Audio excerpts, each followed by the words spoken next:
Assalamu alaikum everyone. Today we are going to start our next topic of the levels of organization. आज हम third topic start करने जा रहे हैं level of organisations में, जिसमें हमने पहले पढ़ा था एटॉमिक, सब एटॉमिक लेवल। फिर हमने बायोमोलिक्यूलर लेवल पढ़ा था कि किस तरह एटम आपस में मिलते हैं, मॉलिक्यूल्स बनते हैं और किस तरह फिर वो मॉलिक्यूल्स, हमने उनको बायोमोलिक्यूल्स क्यों कहा उसकी सारी डिटेल हमने पीछे दो टॉपिक्स में स्टडी कर ली थी।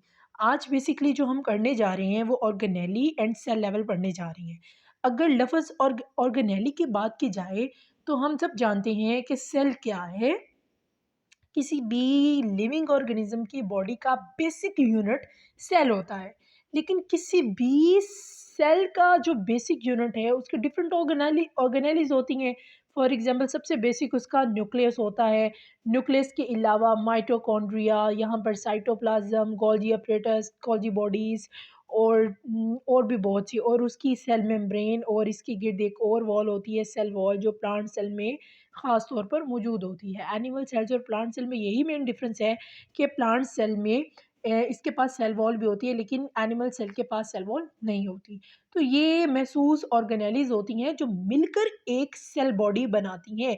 यानी एक सेल को बनाने के लिए छोटी छोटी ये ऑर्गेनेलीज मिलकर एक सेल बनाती हैं। जैसे अगर एक ऑर्गेनिज्म है तो एक ऑर्गेनिज्म की बॉडी के डिफरेंट ऑर्गन्स मिलकर उसकी बॉडी बनाते हैं। बिल्कुल इसी तरह एक सेल को बनाने के लिए डिफरेंट ऑर्गेनेलीज हिस्सा लेती हैं।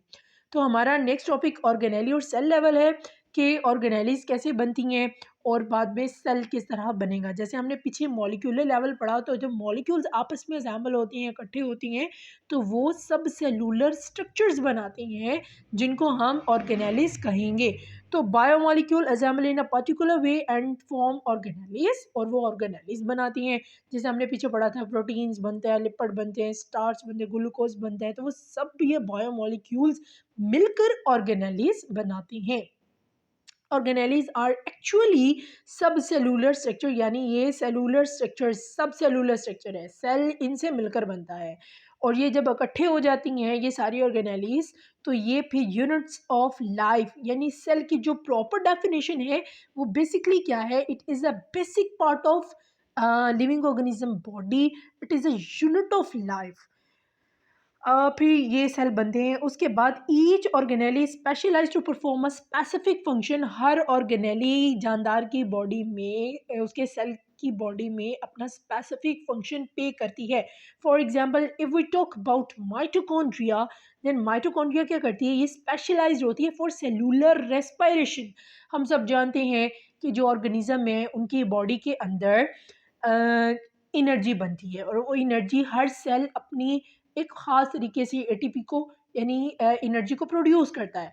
उस प्रोसेस को हम सेलुलर रेस्पिरेशन कहते हैं, जिसके अंदर फूड ब्रेक डाउन होती है, फूड को तोड़ा जाता है और उसी एनर्जी को प्रोड्यूस किया जाता है। फिर ribosomes are specialised for protein synthesis. हमारी बॉडी में प्रोटीन बनती है, हर सेल अपनी प्रोटीन बनाता है, डीएनए आरएनए बनते हैं, और ये इन तमाम यानी सेल की ऑर्गेनेलीज को बनने के लिए भी प्रोटीन की ज़रूरत होती है। तो राइबोसोम जो सेल के ऑर्गेनेलीज में से एक है, वो क्या करती हैं, वो प्रोटीन बनाने में मदद देती हैं। In this way functions of the cell are accomplished by these specialised structures. पूरे के पूरे सेल का जो काम है वो इन्हीं तमाम सब सेलुलर स्ट्रक्चर्स के मरहूने मेहनत है, यानी ये सब मिलकर काम करेंगे तभी एक सेल प्रॉपरली वर्क अपना पे करेगा। It is an example of the division of labour within the cell. It is, इसका यानी मतलब ये क्या है कि अगर एक सेल है उसने काम करना है तो उसकी सब सेलुलर स्ट्रक्चर्स अपना अपना वर्क पे करेंगी इंडिपेंडेंटली। तो अपना जब काम करेंगी, मिलकर काम करें या आज़ादाना काम करें, तो वो काम करने के बाद वो एक सेल मुकम्मल तौर पर भी काम करना शुरू कर देता है। In the case of prokaryotes, prokaryotes ऐसे सेल्स की बात हो रही है, जानदारों की बात हो रही है जिनके अंदर न्यूक्लियस नहीं होता है। एंड मोस्ट प्रोटिस्ट्स एल्गी की ब्रांच में चले जाते हैं। The entire organism consist of a single cell, यानी पूरे के पूरा ऑर्गेनिज्म ही सिंगल सेल पर मुश्तमिल होता है, ये पूरी की पूरी बॉडी ही सिंगल सेल में है। In the case of most fungi, all animals and all plants, the organism consists of up to millions of cells। अब वो सेल्स की बात कर रहे हैं कि दो तरह के हमारे पास जानदार पाए जाते हैं, ऐसे जानदार भी हैं जो सिंगल सेल वाले होते हैं और ऐसे जानदार हैं जो मिलियंस ऑफ सेल्स पर मुश्तमिल होते हैं। तो हमारा ऑर्गेनेली और सेल लेवल कंप्लीट हुआ। नेक्स्ट इंशाल्लाह हम अगली वीडियो में टिश्यू लेवल करेंगे।